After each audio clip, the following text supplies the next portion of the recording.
भाई बहन ने लांघी रिश्तों की मर्यादा। मित्रों, कहानी शुरू करने से पहले वीडियो को लाइक कर दीजिए, चैनल को सब्सक्राइब कर दीजिए। कैसे भाग भाग कर काम कर रहा है चिंटू, हाँ तो क्यों नहीं करेगा। आखिर उसकी बहन सोना की सगाई हो गई थी। दूसरे शहर से आए रिश्तेदार आपस में बात कर रहे थे और घर वाले काम निपटाने में व्यस्त थे। पूर्ण विराम। लेकिन क्यों बार बार भाई है बहन है कहकर जताया जा रहा था। पूर्ण विराम। थे तो चिंटू और सोनालिका बुआ ममेरे भाई बहन, किंतु क्या कारण था कि रिश्तेदार उनके रिश्ते को यूं रेखांकित कर रहे थे। पूर्ण विराम। पता नहीं मामी जी को क्या हो गया है, अंधी हो गई हैं बेटे के मुंह में। और क्या बुआ जी भी नहीं देख पा रही कि सोना क्या गुल खिलाती फिर रही है। बड़ी भाभी सुबह नाश्ता बनाते समय रसोई में बुदबुदा रही थी। रसोई में काम के साथ चुगलियों का छौंक काम की सारी थकान मिटा देती है। साथ में सब्जी काटती छोटी मामी भी बोली, हाँ कल रात देखा मैंने कैसे एक ही रजाई में चिंटू सबके सामने। कोई उन्हें टोकता क्यों नहीं। पूर्ण विराम। अरे मामी, जब उन दोनों को कोई आपत्ति नहीं, उनकी माताओं को कुछ दिखता नहीं तो कौन अपना सिर ओखली में देकर मूसली से कुटवाएगा। बड़ी भाभी की बात में दम था। रिश्तेदार पीठ पीछे बात करते नहीं थकते, परंतु सामने बोलकर बिल्ली के गले में घंटी कौन बांधे। जो हो रहा है होने दो, मजा लो, बातें बनाओ और तमाशा देखो। जब से सोनालिका किशोरावस्था की पगडंडी पर उतरी, तभी से उसके ममेरे भाई उससे 12 वर्ष बड़े चिंटू ने उसका हाथ थाम लिया। हर पारिवारिक समारोह में उसे अपने साथ लिए फिरता, अपनी गर्लफ्रेंड्स की रोचक कहानियां सुना उसे गुदगुदाता। सोनालिका भी रिंटू भैया के आते ही और किसी की ओर नहीं देखती। उसे तो बस चिंटू भैया की रसीली बातें भाती। बातें करते हुए चिंटू कभी सोनालिका का हाथ पकड़े रहता, कभी कमर में बांह डाल देता तो कभी उसकी नर्म बाहें सहलाता। देखते ही देखते 1-2 सालों में चिंटू और सोनालिका एक दूसरे से बहुत हिल मिल गए। सोनालिका उसे अलग अलग लड़कियों के नाम ले छेड़ती तो चिंटू उसके पीछे भागता, और इसी पकड़म पकड़ाई में चिंटू उसके बदन के भिन्न हिस्सों को अपनी बाहों में भींच लेता। कच्ची उम्र का तकाजा कहें या भावनाओं का ज्वार, चिंटू की उपस्थिति सोनालिका के कपोल लाल कर देती। उसके नयन कभी शरारत में डूबे चिंटू के साथ अटखेलियां करते तो कभी मारे हया के जमीन में गड़ जाते। हर समारोह में चिंटू उसे ले एक ही रजाई में घुस जाता। ऊपर से तो कुछ ज्यादा दिखाई नहीं देता, किंतु सभी अनुभव करते कि चिंटू और सोनालिका के हाथ आपस में उलझे रहते। रजाई के नीचे कुछ शारीरिक छेड़खानी भी चलती रहती। उस रात चिंटू अपनी नवीनतम गर्लफ्रेंड का किस्सा सुना रहा था और सोनालिका पूरे चाव से रस ले रही थी। चिंटू भैया, आपने उसका हाथ पकड़ा तो उसने मना नहीं किया। अरे सिर्फ हाथ नहीं पकड़ा और भी कुछ किया। चिंटू ने कुछ इस तरह आंख मटकाई कि उसका किस्सा सुनने हेतु सोनालिका उसके और करीब सरक आए। मैंने उसका चेहरा अपने हाथों में यूं लिया और, कहते हुए चिंटू ने सोनालिका का मुख अपने हाथों में ले लिया और फिर डेमो सा देते हुए अपनी जबान से झट उसके होंठ चूम लिए। अकस्मात हुई इस घटना से सोनालिका अचंभित तो हुई, किंतु उसके अंदर की षोडशी ने नेत्र मूंद कर उस क्षण का आनंद कुछ इस तरह लिया कि चिंटू की हिम्मत चौगुनी हो गई। उसने उसी पल एक चुंबन अंकित कर दिया सोनालिका के अधरों पर। उस रात जब अंताक्षरी का खेल खेला गया तो सारे रिश्तेदारों के जमावड़े के बीच सोनालिका ने गाया, शर्म आती है मगर आज ये कहना होगा, अब हमें आपके कदमों ही में रहना होगा। उसकी आंखें उसके अधरों के साथ कुछ ऐसी सांठ गांठ कर बैठी कि रिंटू की तरफ उठती उसकी नजर देख सभी को शक हो गया। जो लज्जा उसका मुख ढक रही थी, उसी ने सारी पोलपटी खोल दी। अरे सोना, यह 1968 की फिल्म पड़ोसन का गाना तुझे कैसे याद आ गया। आजकल के बच्चे तो नैने गाने गाते हैं, ताईजी ने तो कह भी दिया। जब चिंटू और सोनालिका की माताएं गपशप में व्यस्त हो जाती, अन्य औरतें उन दोनों की रंगरेलियां देख चटकारे लेती। चिंटू की उम्र सोनालिका से काफी अधिक थी, सो उसकी शादी पहले हुई।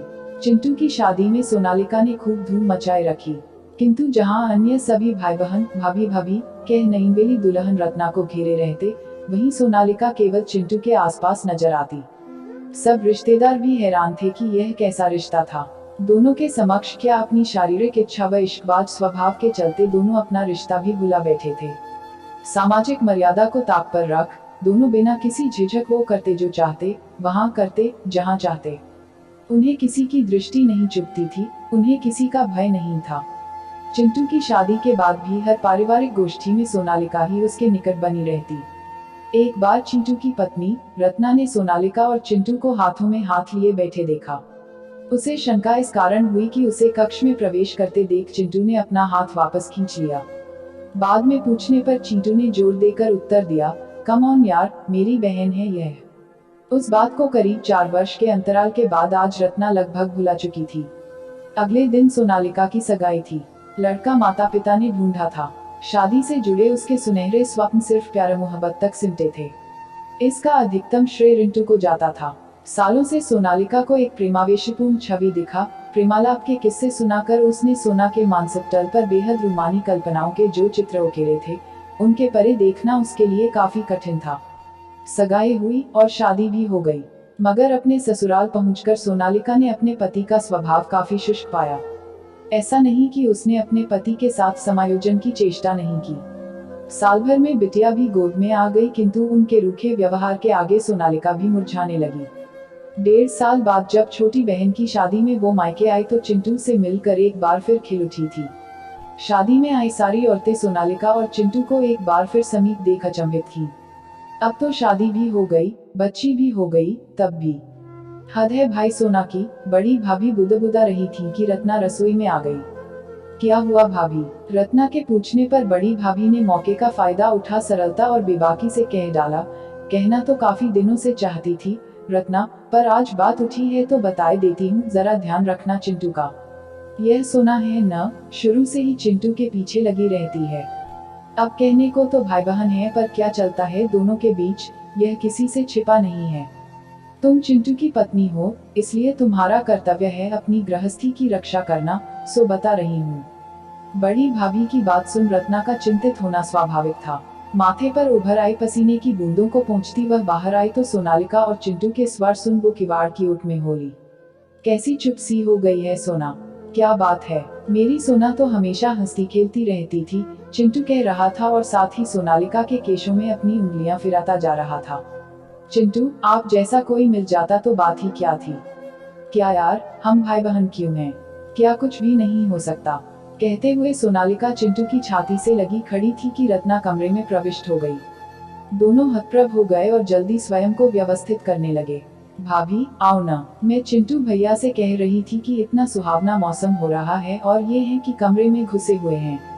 चलो न छत पर चलकर कुछ अच्छी सेल्फी लेते हैं। कहते हुए सोनालिका चिंटू का हाथ पकड़ खींचने लगी। नहीं, अभी नहीं, मुझे कुछ काम है इनसे। रत्ना के रुखाई से बोलने के साथ ही बाहर से बुआजी का स्वर सुनाई पड़ा।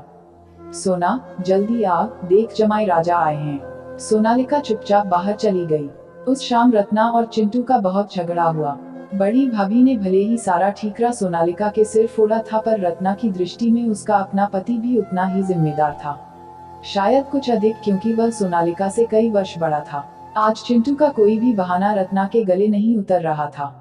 पर अगली दोपहर फिर रत्ना ने पाया कि सोनालिका सेल्फी ले रही थी और इसी बहाने उसका व चिंटू का चेहरा एकदम चिपका हुआ था।